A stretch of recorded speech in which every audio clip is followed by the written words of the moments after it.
저거 1998년도에 1월 그 추운 날에 군입대를 했습니다. 그래서 왜 추운 날에 이때 했는지 지금도 생각하면 참 안타까운데, 자, 포병대대로 입대를 하고 나서 그 다음에 자대 배치를 받았는데 통신병 주특기를 받았어요. 이 보통은 이제 뭐 포병이나 보병이나 몸으로 막 하는 것들이 이제 주특기가 좀 낫습니다. 그런데 저는 굉장히 그 인텔리전트하게 생기지 않았습니까? 이 웃음이 이게 동의하시는 건지 모르겠는데, 그래가지고 겉보기에 똑똑해 보이는 이유로 통신 분과를 받았어요. 근데 이제 제가 이등병 딱 들어가니까 이제 군기가 잡혀서 있었는데, 저보고 그 부대 고참이 내가 너에게 새로운 주특기를 주겠다. 이게 진짜 있는 주특기다. 그러면서 무슨 주특기입니까? 그랬더니 지뢰 탐지병을 하라는 거예요. 지뢰 탐지병. 그래서 야, 그런 게 있습니까? 너의 임무는 이제 저희 포병이니까 이제 포가 이제 훈련 장소나 아니면 그 야지에 이제 딱 할 때 먼저 네가 그 지뢰가 어디 있는지를 발견을 하고 우리 부대가 안전하게 그 지역으로 들어갈 수 있도록 하는 진짜 중요한 역할이다. 그래서 제가 막 기대가 되잖아요. 나라를 위해서 내가 뭔가 중요한 일을 하는구나. 그래서 장비를, 아주 대단한 장비를 기대를 했는데 뭘 주냐면 이만한 드럼스틱 같은데 앞에 이렇게 뾰족하게 이렇게 칼로 갈아가지고 꼬챙이를 하나 주는 거예요. 이게 뭡니까? 그랬더니 이거 지뢰 탐지기 그러는 거예요. 그래서 제가 그걸 붙들고, 그때는 제가 이등병이니까 고참이 얘기하는 게 다 진실인 줄 알고, 그러면 이 지뢰를 어떻게 탐지하니까, 잘 들어라. 이 지뢰가 있을 만한 곳을 네가 지그재그로 뛰어다니면 돼. 그러다가 자, 군대 안 나오신 분도 지금 이제 이렇게 웃으시는 거 보면은 이게 참 어이가 없다는 거 알죠? 근데 제가 그때 당시만 해도 군대 이제 이등병이니까 그게 진짜로 들린 겁니다. 그래요? 그런 다음에 근데 요자는 안 썼죠. 그렇습니까? 그럼 뭘 어떻게 하면 됩니까? 그러다가 지뢰가 있을 만한 곳에다가 꼬챙이를 꽂아가지고 있으면 발견하고 없으면은 돌아오면 돼. 그런데 이제 제가 첫 훈련을 이제 뛰면서 지뢰를 탐지하라는 거예요. 진짜로 그게 보직이 있더라고요. 그래서 막 뛰라는데 소위 소대장님도 뛰라고 그러고 막 그러는데 지그재그 막 뛰면서, 아니 내가 왜 뛰고 있지? 아니 장비로 해야 되는 거 아닌가? 이런 지뢰를 밟으면은 죽잖아요. 그냥 옆에서 터지고 그냥 폭죽 터듯이 끝나는 게 아니라 밟으면 죽지 않습니까? 근데 이 위험한 일을 왜 장비도 없이, 이제 그런 생각이 들었어요. 그 나중에 이제 제가 이제 시간이 지나가지고 이제 일병 되고 그래서 이제 조금 부대에 적응해가지고 고참한테, 저한테 그 임무를 준 고참한테 물어봤어요. 아니 왜 저한테 그런 임무를 줍니까? 왜 이렇게 하는 게 맞아요? 그렇게 얘기하니까 그땐 장비가 없어서 그래. 그래서 그런 식으로 했습니다. 그래서 제가 그때 생각해 보면은 참 무식했다 그런 생각이 들기도 하면서도 또 여러 가지 생각을 하게 되는데, 제가 왜 이 군생활 얘기를 잠깐 여러분들에게 설교 서두에 드리냐면 우리 인생길이 지뢰밭 걷는 것 같다라는 생각이 들기 때문이라는 겁니다. 우리 인생길 여러분들이 다 이렇게 지뢰 밟지 않고 인생의 그 어떤 어려움과 올무와 또 이렇게 구덩이들을 피하면서 이렇게 산다고 하더라도 우리가 어떻게 하다 보면은 그 위험한 그 인생길을 지나가고 있다는 겁니다. 그래서 저와 여러분들이 인생을 살아갈 때 항상 늘 기억해야 될 게 뭐냐면 우리 인생에 우리의 그 발목을 붙잡는 그런 지뢰 같은 그 어려움들이 너무나도 많이 산재하고 있다라는 것을 여러분이 기억해야 됩니다. 그래서 우리는 이제는 정말 마음대로 내 마음대로 내 원하는 대로 뛰어다니고, 그리고 같이 내 인생 내가 원하는 자리니까 하면서 밟아 다니면서 돌아다니는 인생을 이제는 그치고 깨어서 조심스럽게 우리의 인생 한 발자국 한 발자국을 걸어 나가야 되는 거죠. 그래서 오늘 본문 14절에 보니까 사도 바울이 우리에게 뭐라고 권면하고 있냐면, 자 한번 보세요. 그러므로 이르시기를 잠자는 자여 깨어서 죽은 자 가운데서 일어나라. 그리스도께서 내게 비추시리라 하셨느니라. 아멘. 이전에 하나님 은혜 몰랐을 때, 예수님 몰랐을 때는 막 뛰어다녔습니다. 그런 하나님의 그 영적인 은혜가 없어서 뭐가 뭔지 알지 못하고 인생은 그냥 부딪히는 대로, 그냥 바람 가는 대로, 몸 가는 대로 가는 거지 하면서 여기 부딪히며 저기 부딪히면서 갔던 그런 인생이었는데, 하나님께서 저와 여러분들을 불쌍히 여기셔서 구원해 주셨지 않습니까? 구원해 주시고 예수 그리스도를 통해서 빛을 비춰 주셨습니다. 그래서 저와 여러분들 마음속에 빛이 있어서 이 빛 가지고 여러분들이 어떤 삶을 살게 됐냐면, 이제는 적어도 무엇이 옳고 그른지, 가야 될 곳과 가지 말아야 될 것이 무엇인지를 분별할 수 있는 그런 하나님의 지혜가 주어졌다는 거예요. 그래서 이제 여러분들이 이제 보이기 시작하는 겁니다. 예수 믿고 나서 보니까 무엇이 하나님 기뻐하신 일인지를 이제는 알게 되었잖아요. 많은 말씀과 또 묵상을 통하여서 이건 진리의 길이요, 이건 하나님 기뻐하지 않는 길이라는 것을 이제 알게 되었다는 거죠. 이제 알게 되었다면 정말 그런 인생 살아갈 때 조심스럽게 한 발자국 한 발자국을 내딛으면서 정말 성공하는 인생, 주 안에서 성공하고 주 안에서 성취하고 주 안에서 완성되어지고 주 안에서 영광 돌리는 복된 인생을 살아야 된다라고 우리에게 말씀하고 있다는 겁니다. 그게 바로 지혜 있는 삶이다라고 얘기하고 있어요. 자, 15절 이어지는 15절에 뭐라고 사도 바울이 권면하고 있나요? 한번 보겠습니다. 그런즉 너희가 어떻게 행할 것을 자세히 주의하여 지혜 없는 자 같이 말고 오직 지혜 있는 자 같이 하여 세월을 아끼라. 때가 악하니라. 아멘. 우리 인생 걸어갈 때 이제 여러분 남은 인생을 이제 살아갈 때요, 이제는 막 살면 안 된다는 겁니다. 주의 깊게 자세히 주의하여서 지혜 없는 자 같이. 여러분, 지혜 없는 자는 어떤 인생을 사는 사람입니까? 그냥 되는 대로 살아가는 사람, 그냥 마음 가는 대로 살아가는 사람, 자기 뜻대로 살아가는 사람, 그런 사람이 지혜 없는 인생이라는 거예요. 그러나 이제는 그렇게 살면 안 된다. 빛을 비춤을 받았고 무엇이 옳은지 그른지, 어디가 진리의 길이고 불의의 길인지, 하나님 앞에 복받는 길인지 망하는 길인지, 구원의 길인지 멸망의 길인지를 분별하여 알게 되었다면 이제는 지혜 있는 자 같이 한 발자국 한 발자국 조심해서 가야 된다. 자, 그것이 세월을 아끼는 것이다. 그리고 그것을 우리가 감당해야 된다라고 말씀하십니다.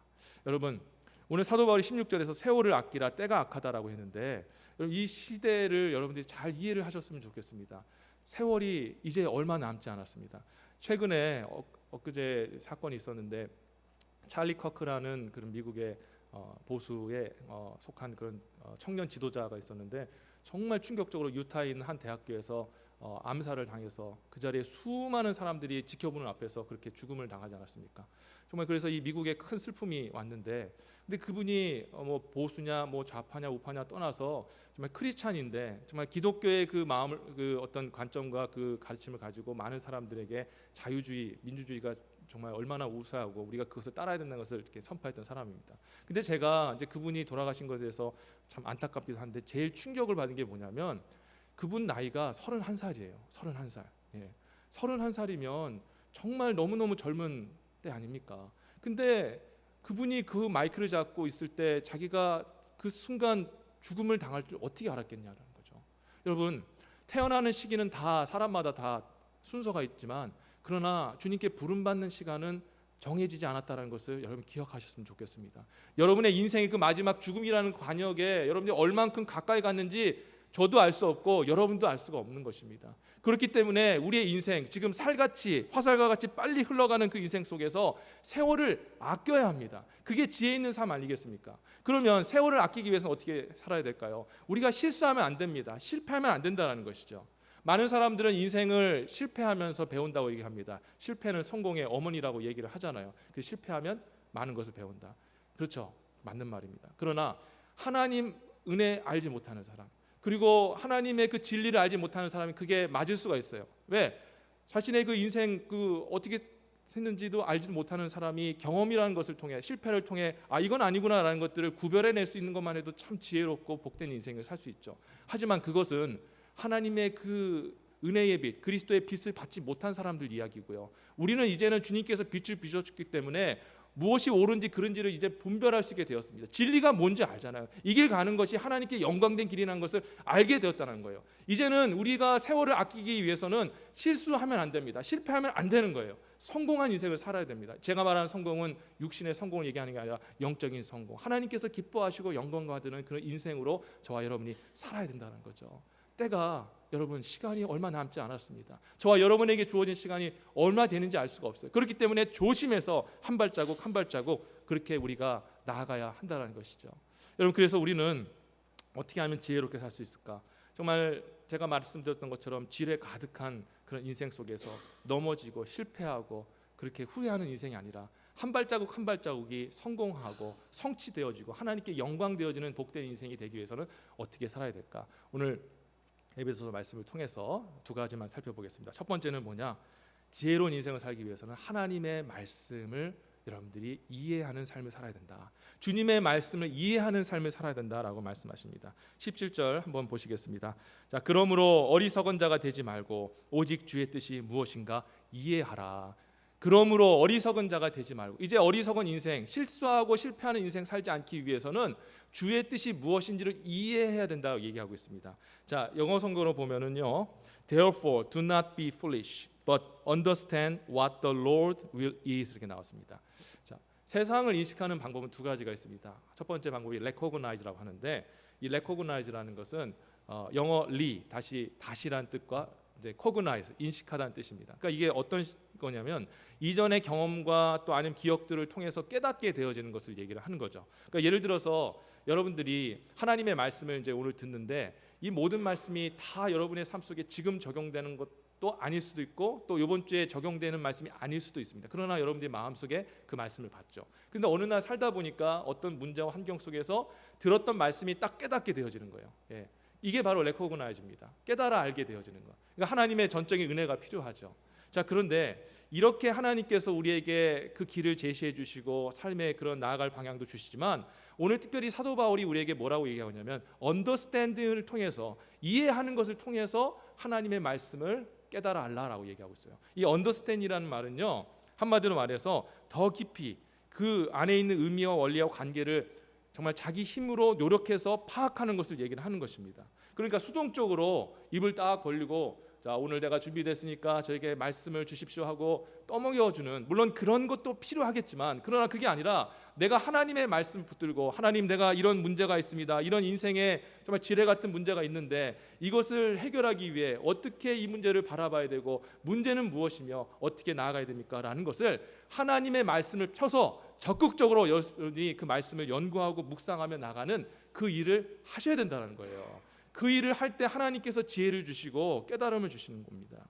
사도행전 17장 11절 말씀에 보면요, 베레아에 있는 사람들은 데살로니가에 있는 사람보다 더 신사적이어서 간절한 마음으로 말씀을 받고 이것이 그런가 하여 날마다 성경을 상고함으로 라고 기록되어 있어요. 자, 이 말씀이 정말 중요한 말씀입니다. 이 베레아라는 곳은요, 오늘날 마케도니아, 그리스라는 곳입니다. 그리스라는 지역은 어떤 곳인가요? 철학과 사상과 문명과 또 모든 종교, 그런 곳에 발상지으면서 그곳에 엄청난 그런 세상의 지식들이 있죠. 그래서 이 그리스 로마 문화가 이제 어떻게 됐습니까? 헬라 문화, 그리스 로마 문화가 이제 로마로 가게 됐고, 그리스 문화가 로마로 가게 됐고, 그 로마의 그 문화가 이제 미국으로 오게 됐고, 그 문화가 이제 점점 이렇게 이동하죠. 자, 이렇게 이 그리스라는 지역, 마케도니아 지역은 정말 똑똑하고 대단한 사람들이 많이 살았던 곳입니다. 그래서 새로 이렇게 들어오는 것들에 대해서 별로 충격도 안 받는 사람들이에요.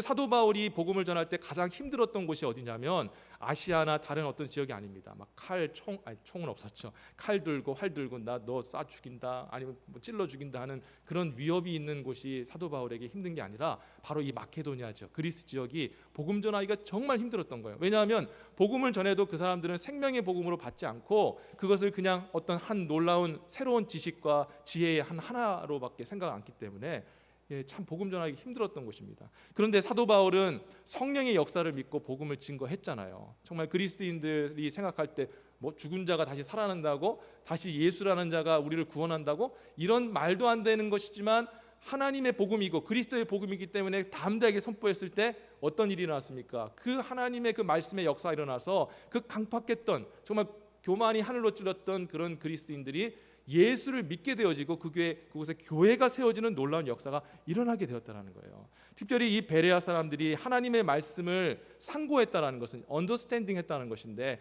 열심히 이게 뭔가 하고 연구하고 묵상했을 때 성령께서 그 말씀으로 역사하셔서 이 그리스 사람들에게 많은 그런 하나님의 복음의 역사가 나타나서 헬라의 기부인과 남자들, 절대 웬만한 거는 믿지 않을 그런 강팍한, 정말 지적으로 교만했던 사람들이 예수를 믿게 되고 그 안에 부복하게 되어지는 놀라운 역사가 일어나게 됐다는 거예요. 이게 무엇을 의미합니까? 무엇을 우리가 증명하는 겁니까? 하나님의 말씀이 그 어떤 세상에 있는 철학과 신화와 그 어떤 사상보다 더 심오하고 위대하고 광대하고 정말 지혜롭다는 것을 증명하는 것 아니겠습니까? 믿으시기를 주의 이름으로 축원합니다. 하나님의 말씀이 얼마나 정말 지혜로운지 그 헬라 철학과 사상과 그 모든 그런 최신 문명에 발달한 사람들이 하나님의 말씀이 최고다, 하나님의 말씀이 정말 놀랍다라고 믿으면서 하나님께 순종하는 사람이 되었다는 것이죠. 여러분, 우리 하나님의 말씀은 과학보다 더 탁월합니다.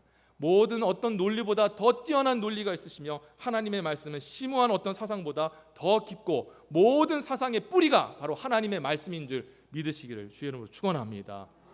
그 말씀을 여러분들이 붙잡고 묵상하고 연구하면 여러분의 삶이 해석이 되어져요. 하나님께서 여러분 삶 속에 무엇을 정말 어떻게 할 것인지를 주님께서 알려주시는 것입니다. 그래서 사도 바울이 가장 강력하게 권면하는 거예요.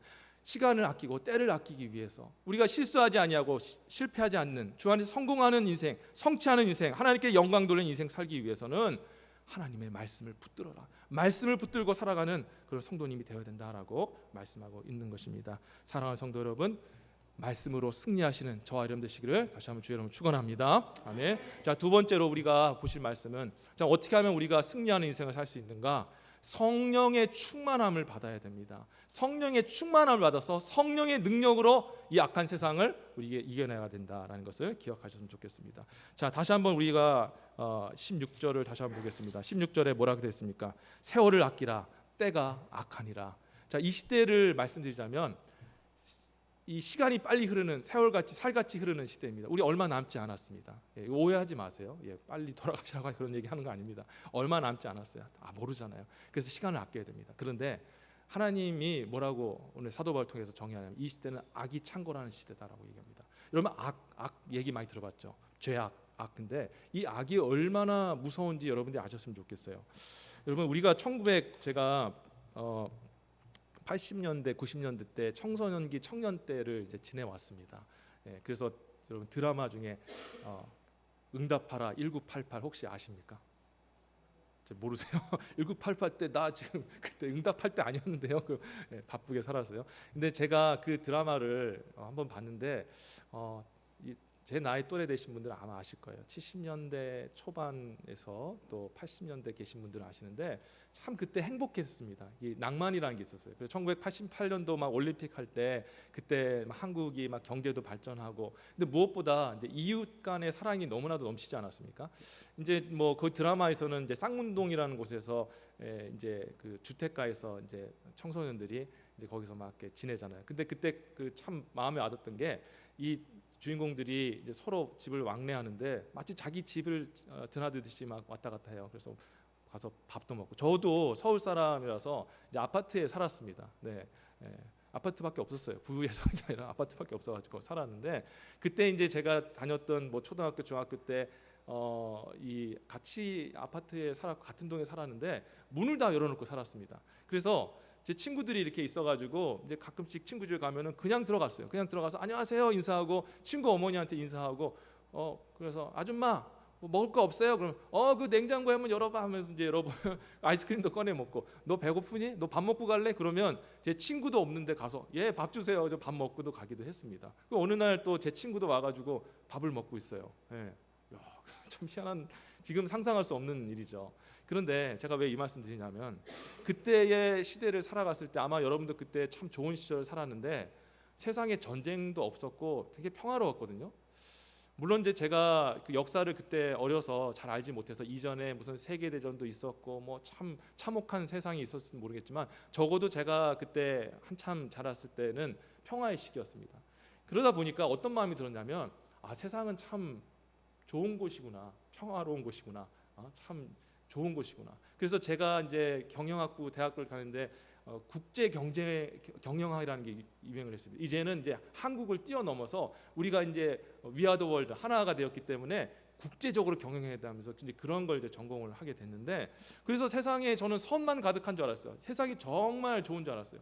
그런데 나중에 시간을 놓고 지나 보니까 어떻게 됐습니까? 지금 이 나라가 코로나 물론 그런 경험도 했겠지만 나라가 좌우로 쪼개지고 막 전쟁 일어나고 막 여기저기서 정말 잔인하게 사람 죽이고 폭행하고 정말 말로 형용할 수 없는 이런 분열과 아픔들이 일어나고 있잖아요. 그럼 이런 모습을 보면서 도대체 근데 너무나도 안타까운 게 어떻게 누가 지금 이 일들을 하게 했는가? 여러분 총을 겨눌 수는 있어요. 그런데 총을 쏘고 이렇게 방아쇠를 당기는 것은 이게 쉽게 할 수 있는 게 아닙니다. 제가 아까부터 군생활 얘기했지만 군생활하면서 항상 고민했던 게 크리스찬으로서 내가 이렇게 총을 잡고 나라를 지키고 있지만 적군이 진짜 나타나서 총불을 들 때 내가 이제 방아쇠를 당길 수 있을까? 정말 고민을 많이 한 거예요. 정말 당길 수 있을까? 이게 쉬운 일이 아니거든요. 그런데 오늘날 어떻습니까? 사람들이 총을 쏘고 막 암살이 일어나고 전쟁에서 막 잔인하게 죽이고 여러분 이게요. 어떤 일이 일어나냐면 이 악이라는 그 존재가 지금 이 세상을 붙잡고 역사하기 때문에 그렇습니다. 악을 그냥 어떤 상상의 그런 어떤 전유물로 그냥 소설책에 나오는 그런 대상으로 생각하지 않았으면 좋겠어요. 악은요, 강력한 역사를 하는 그런 힘, 우리가 그 형체는 알 수는 없지만 강력한 힘과 능력을 가진 그런 정말 살아 역사하는 존재라는 것을 여러분이 알아야 됩니다. 근데 사도 바울이 뭐라고 얘기했냐면 오늘날 시대는 악이 창궐한 시대다, 악이 역사하는 시대다라고 얘기를 하고 있는 거예요. 그 악이 역사하는 시대 속에서 저와 여러분들이 어떻게 이길 수 있습니까? 우리의 크리스찬 정체성, I'm Christian, 저는 크리스찬입니다. 그거 가지고 될까요? 여러분들과 저의 의지로 될까요? 나는 그렇게 살지 않을래 해서 될까요? 그걸로 안 되는 거예요. 그걸 여러분들 폄하하는 게 아니라, 폄하하는 게 아니라 안 된다는 거예요. 제가 목회자지만 제가 이 자리에서 뭐 하나님 말씀 얘기하고 이렇게 살아야 된다 얘기하지만 실제로 저도 삶 속에 현장에 가면은 진짜 여러분과 똑같이 고민하고 실수하고 넘어질 때가 한두 번이 아니에요. 이런 세상 속에서 우리 의지로 살 수 없는, 악을 대항하여서 우리가 싸울 수도 없고 승리할 수도 없는 그런 시대를 우리가 살아가고 있습니다. 그런 시대 속에서 우리가 살아남으려면, 승리하려면 어떤 힘을 받아야 될까요? 우리도 악을 뛰어넘을 수 있는 강력한 힘이 필요한 거 아니겠습니까? 그 힘이 뭐예요? 바로 우리 안에 계신 성령의 능력인 줄 믿습니다. 우리 하나님이 우리에게 성령의 능력을 주셨다고요. 성령이 우리 가운데 임재하셨다는 것입니다. 그 능력이 우리에게 있는 거예요. 그래서 오늘날 저와 여러분들이 그래도 승리할 수 있는 이유는 우리가 의지가 대단해서 대단한 믿음을 가져서가 아니라 성령이 우리와 함께 하시기 때문인지 다시 한번 믿으시기를 바랍니다. 그런데 이 성령이 우리 가운데 내주하셨는데 이제 관건은 뭐냐? 성령의 충만함을 받아야 된다는 거예요. 그냥 성령을 그냥 내가 알고 있고 성령이 임재하시는 것으로는 부족해요. 성령의 충만함을 받으라 얘기합니다. 사도 바울이 뭐라고 얘기하고 있어요? 18절 술 취하지 말라 이는 방탕한 것이니 오직 성령의 충만을 받으라. 아멘. 성령의 충만함을 받아야 된다라고 말씀하고 있습니다. 술 취하지 말라. 제가 술 드시는 것에 대해서 여러분 제가 뭐 잘못됐다 뭐 그렇게 정죄하는 게 아닙니다. 그런데 사도 바울이 안타깝게 얘기하는 것은 이제 술 먹는 그런 게 문제가 아니라 우리가 이제는 정신을 똑바로 차리고 어디에 지배를 받아야 될지 이제는 정말 바로 알아야 된다. 이제는 이 악한 세상을 살아갈 때 성령의 지배를 받아야 된다. 성령의 충만함을 받아야 된다라고 말씀하고 있는 겁니다. 자, 그러면 성령 충만함은 도대체 어떻게 받을 수 있을까? 자, 오늘 사도 바울이 뭐라 얘기했냐면요, 성령 충만을 받기 위해서 19절 보세요. 시와 찬미와 신령한 노래들로 서로 화답하며 너희의 마음으로 주께 노래하며 찬송하며 범사의 우리 주 예수 그리스도의 이름으로 항상 아버지 하나님께 감사하며. 아멘. 자, 놀라운 제가 진리를 하나 알려드립니다.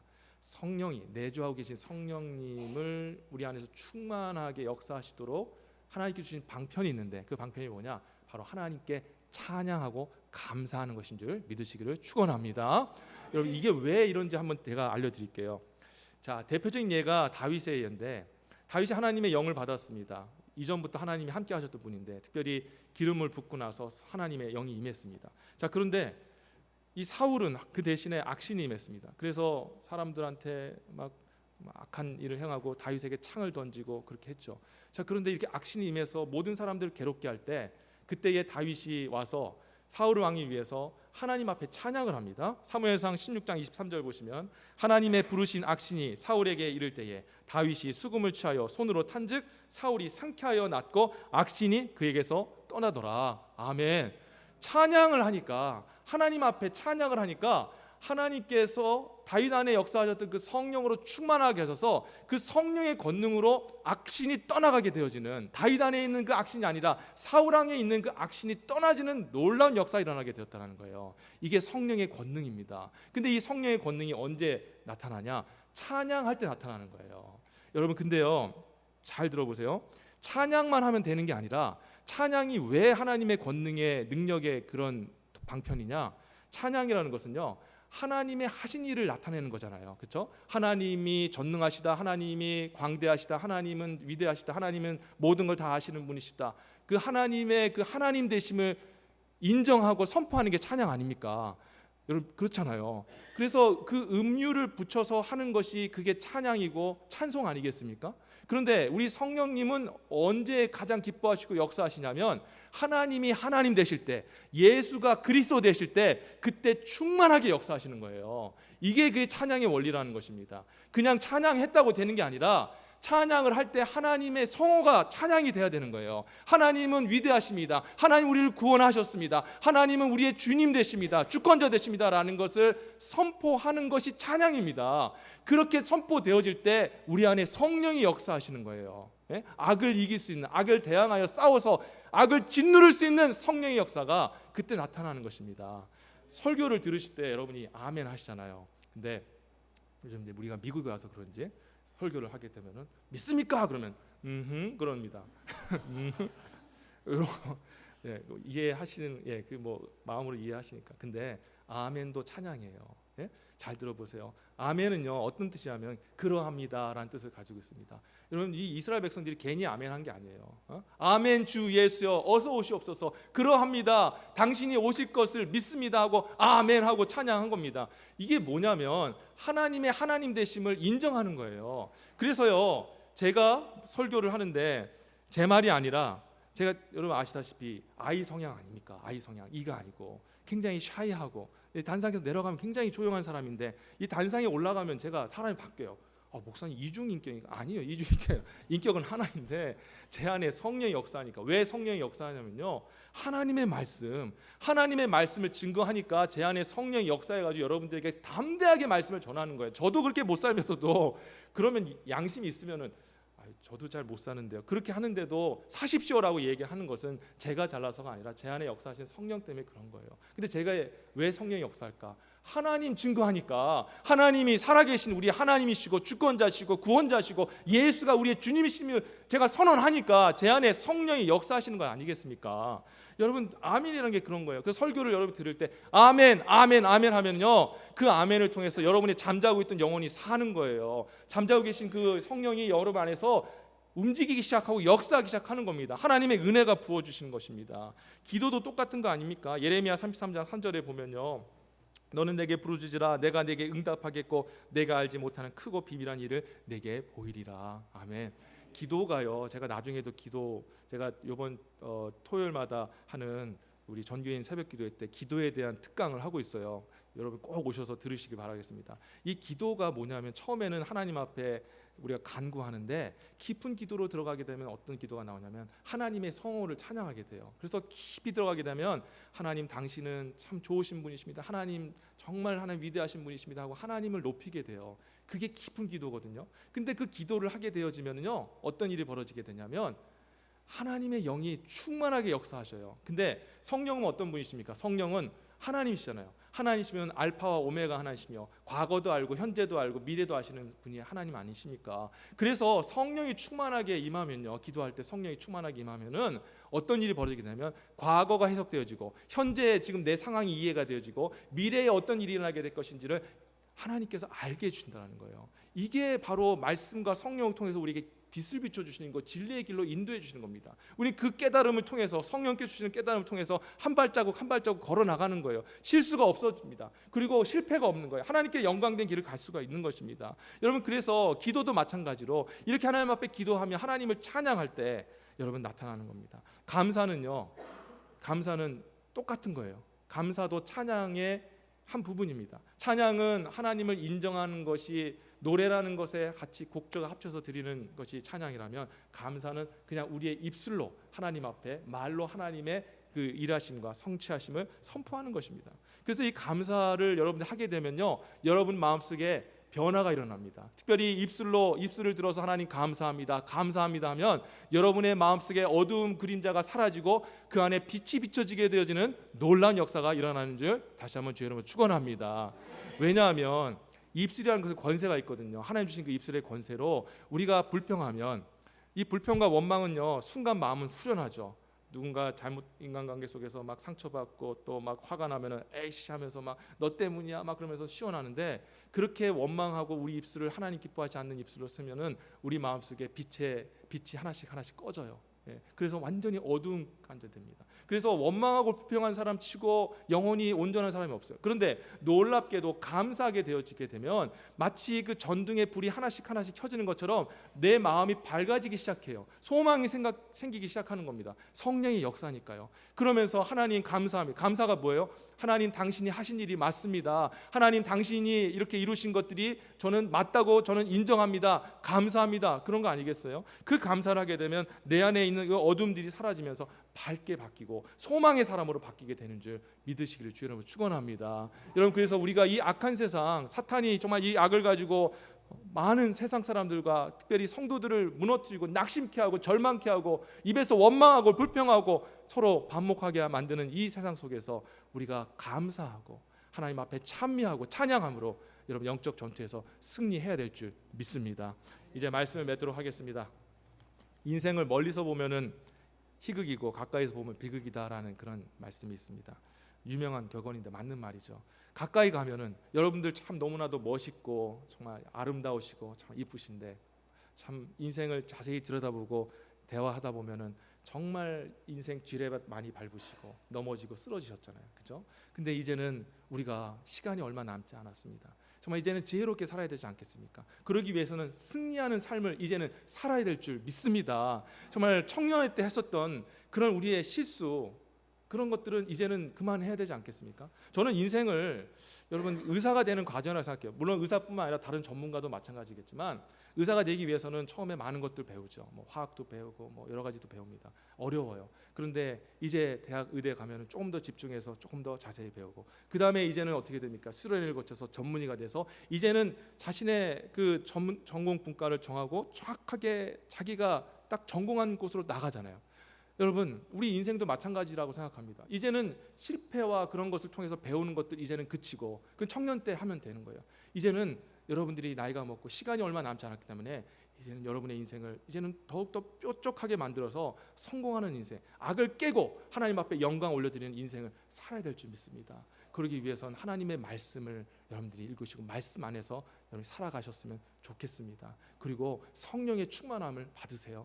예, 성령의 충만함은 하나님을 찬미하고 하나님의 성호를 높이는 것을 통해서 성령의 충만함이 나타난다는 것을 기억하면서 말씀과 기도와 성령의 충만함으로 승리하셔서 여러분의 인생이 정말 실패 없고 하나님께 영광되어지는 복된 인생 되시기를 주 예수 이름으로